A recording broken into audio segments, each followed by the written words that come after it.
What's up, Facebook? I got a good video for you guys today. Don't ever change a fuel pump unless you watch this. I'm at the shop over here in Kennedale near Fort Worth, working on the Expedition. I got my nerdy gadgets set up. I'm tapped into this box. This right here, I haven't put it in yet. I got this at a junkyard, but this is the suspect of the car going wrong.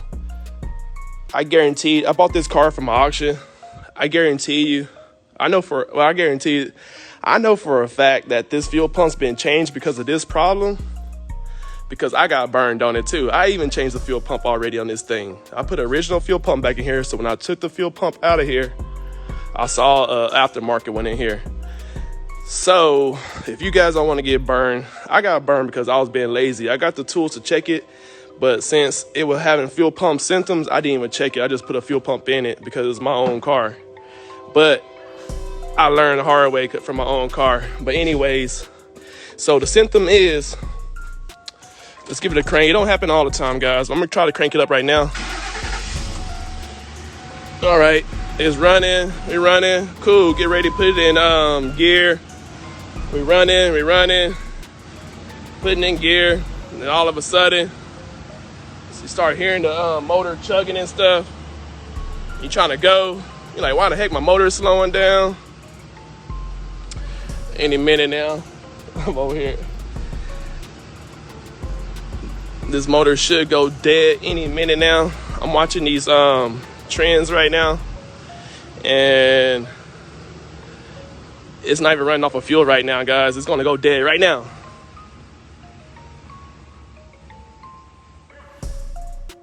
Just like that, it goes dead. Then you get back in there. You're like, man, dang, what the heck? I just bought this car. And it crank up. Then you're like, man, what is it? I think it's a fuel pump. And you go to AutoZone and you go change the fuel pump. Then you realize, put a fuel pump in there. And you come back. And, you know, sometimes it works. But anyway, let's get over this little phony story stuff. But, thank you guys for watching, tuning in. So first thing you do is you take it to AutoZone, or if you got a scanner like this, you pop up your scanner. And the first thing you see on your check engine light is you see fuel rail pressure sensor A range out of circuit. You start thinking, do I need to change a fuel rail pressure sensor? Then you see down here, fuel pump driver module offline. You're like, dang, so I gotta change the sensor and the fuel pump module. The fuel pump module is pretty easy to get to. If y'all see these bolts right here, I almost got burned and changed that, but I was like, I ain't getting burned no more. After changing the fuel pump, I told myself I ain't getting burned no more. So I went and checked this, and this is when I found out that little module back there is the suspect. So anyways, this thing right here is easy to get to, so most people will probably change this thing just because it's only 2 bolts and it's easy to get to, and their little scanner says that the fuel pump module is offline. So like I said, you want to check it thoroughly, guys. So let's go over here to the other side by the distribution thing. It's going to be kind of like a thorough video, because I'm going to post it on my YouTube. But you guys watch the YouTube if you want to see the end results, because I'm not going to be able to post after me changing this thing, but I will post all of it on the YouTube. So stay tuned to all my platforms. So this is what I got going on, guys. I'm tapped into the fuse because the fuse energized the relay, and the relay sends power. It sends power to the fuel pump module, and from the fuel pump module, it sends power to the relay, to the fuel pump. If that makes sense, guys. So let's go back to the wiring diagram so you can see it on the wiring diagram how all the wires run. Right here.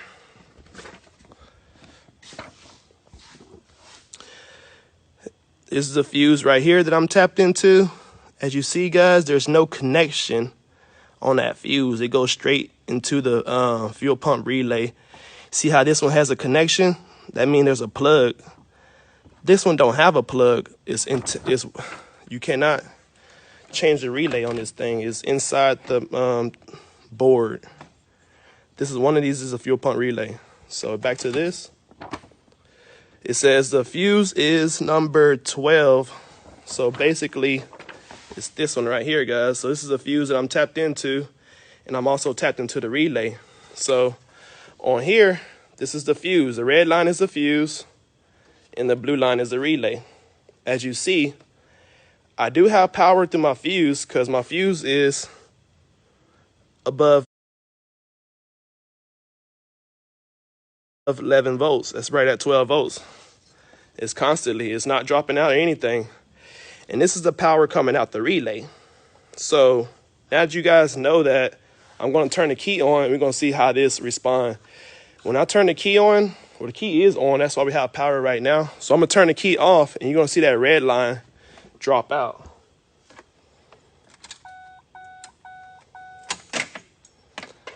Oops, my bad. It's not dropping out, guys, because remember, this one is hot at all times, so it's never going to drop out.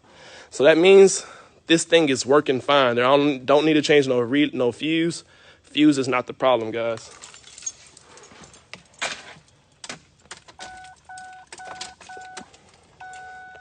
I just turned the key on. This tried to go up, but the connector and the relay didn't let it make it up. So since it didn't go up, I'm going to try to crank it up. And this is going to have the symptoms of no gas.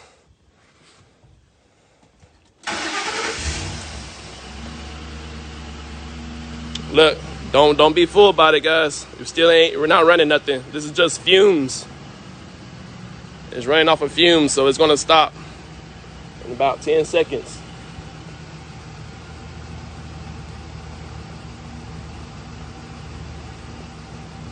If I try stepping on the gas, no power. See? All right.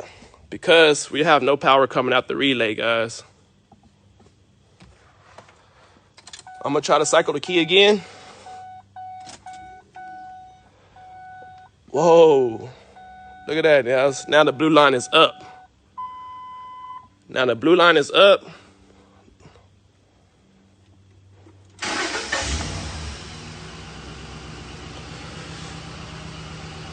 The blue line is up and it's staying up. Look, it's actually going up because it's charging now. That means the charger is working.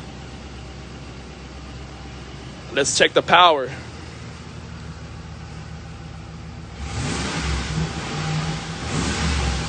Okay, power's there. Look at that, guys. You don't want to be like someone chasing you and you in your car and someone chasing you and you got to take off and you have these kind of problems. You out of there, guys. Make sure your stuff is working right. Even if you don't want to go $400 on a fuel pump and you still be out of there. Someone chasing you, and you just change the fuel pump and someone started chasing you to your car and you can't even crank your car up and you just change your fuel pump. That's a bad situation, guys. So prepare for the worst, guys. Make sure your fuel pump is working. Make sure you don't go spend money on the fuel pump like I did. Make sure you don't do nothing. No, save your money, guys. This is hard times right now. But this thing is running good. It's not losing power. Y'all seen it's been running more than 10 seconds.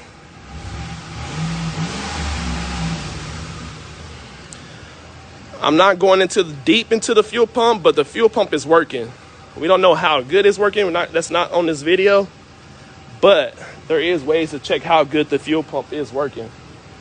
So that's pretty much it, guys. That right there, that allows me to either go buy a brand new one or get a one that's working. This one's got a warranty. I don't know if it works or not. The fuel pump might work on this one, but another circuit might be out on here. I don't know yet. But that's the risks I take getting a used one. If this one works and I start having other electrical problems, I'm just going to go buy a new one or get warranty. I know I'm not going to keep on going to a junkyard pulling these things out. But so now we just check the fuel pump. It says it's offline. These are DTCs, guys, data trouble codes. When you go to advanced automotive training, DTTs, DCCs, whatever they call it, transform into do not trust codes. So we're going to go back into here. So that means once I get this thing, you're gonna have a good cranking, and this Expedition is gonna get cleaned up and it's ready to sell. You know, I've been driving it for months already. Data, fuel. Let's go look at it, see what that fuel, all that stuff the computer was telling us about the fuel. You guys think just because you got a scanner, you can fix everything. The scanner really don't fix stuff, guys. Fuel pressure, voltage. The desired fuel pump pressure is 39, and we're sitting at 39. So the fuel pressure is good. All right, guys, real quick video. Didn't know how short my battery life was, but I'm going to show you guys that this is an intermittent problem. Sometimes when you turn the key on, you do get power going to the fuel pump. This is the power going to the fuel pump, the blue line, and sometimes you don't. So I'm going to just sit here and play with the key and see how many times out of 10 this relay works. Here goes the first cycle. Okay, it worked fine. It's the first cycle. That's 1 out of 1.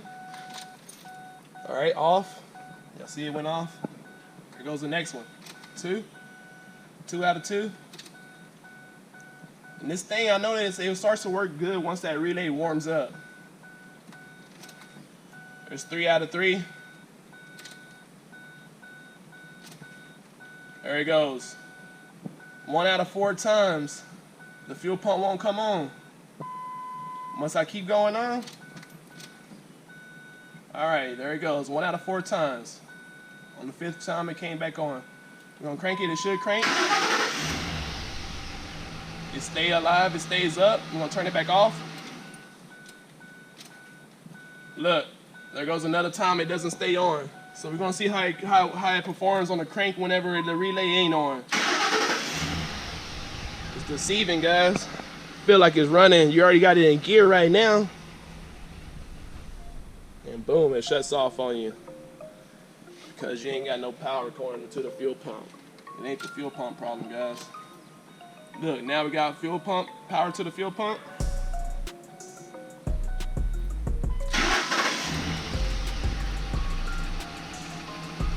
All right, so let's change that part now. All right, guys, I'm gonna unplug everything. It's about maybe 6 plugs going all the way around this thing. I'm gonna just put my little connectors on standby so I can plug it in when I'm done with the donor part.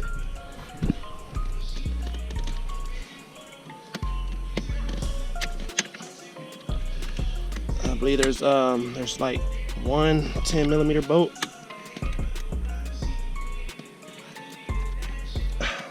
Alright, I'm gonna take this camera off. I'm running low on juice anyways, guys. Alright guys, the hardest part is popping this little clip, this little protection clip off that goes over this power feed. And I got the battery off to make sure I don't short out that power feed. So I'm gonna transplant all these relays and fuses onto this one and plug it back up, and we're gonna go back to the oscilloscope. I've got it all transplanted over. So next thing I'm gonna do is I'm gonna hook up the power feed to that one. I'm gonna flip it over. I'm gonna hook up 1, 2, 3, 4, 5, 6, 7, 8, 9, 10, 11, 12 connectors. I think they came out with a Pico 7, man. I gotta update my software, but I don't want to update my software because I'm afraid of new changes, man. I hope it's better. I hope it's worth the changes. Alright. It should be good. Why does it start like that, though? Oh, yeah, it's because we got power on. That's why. Alright, we in there, guys. So, the key is off. We ain't got no power on the relay. And we got hot all the time on the fuse like we had earlier. So I'm about to hit that key. Why this? Hold up. Oh, I gotta change it to milliseconds, guys. This is counting too much fast time. Let's go to like 20 seconds like we were earlier. All right, there we go. It's creeping and it's crawling. 2% left on my battery. There goes the key right now. All right. Boom! Look at that, guys. I'm happy. That's my reaction. First time we got power on the relay, so we're gonna see 1 out of 1. We're gonna keep on turning this key off. Y'all gonna see every time I turn the key off, it's gonna drop out. Boom. Boom. Boom. 4 out of 4. We in there, guys. We in there. I think I just fixed the problem. The fuel pump problem, at least. We in there, guys. No drop cloud. Y'all seen how the trends were earlier? Don't ever change the fuel pump, man. Share this, guys. Share this with your people and your family if you really care about them, guys. Thank you guys for watching. I'll see you on the next video. Is because I remember I turned the battery off, guys. We have the symptoms. I mean, the system haven't did its check yet, and keep alive memory was too low. So we're gonna erase that because we know that our power is not low. Oh man, so let me go back in. I'm gonna erase that, guys, and this is a fix, guys. Appreciate you guys for watching.